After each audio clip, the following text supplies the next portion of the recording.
आज म्हणलं स्वतःला जरा जाब विचारावा, आईसाठी आपण काय करतो आढावा घ्यावा. आपण पहाटे उठलोय, आई दुपारी, असं कधी घडलंय?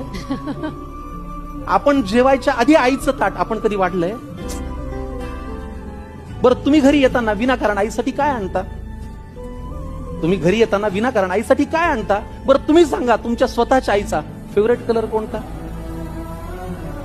देवा, आईला हवं ते मिळू दे अशी प्रार्थना कधी केलीये? पाहिलं का आई शेवटची कधी ऑनलाईन आलीये? तिच्या बर्थडेची पार्टी तिच्या मैत्रिणींना बोलून आपण कधी देतो? तिने केलेला पसारा कधी आपण आवरतो?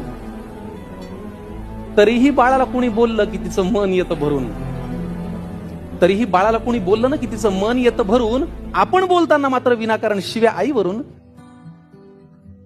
अहो, लक्षात ठेवून बाळासाठी ती सतत हात पसरते, कधी दैवापुढे, देवापुढे, नशिबापुढे. लक्षात ठेवून ती बाळासाठी सतत हात पसरते, फक्त स्वतःची मात्र दुपारची बीपीची गोळी विसरते.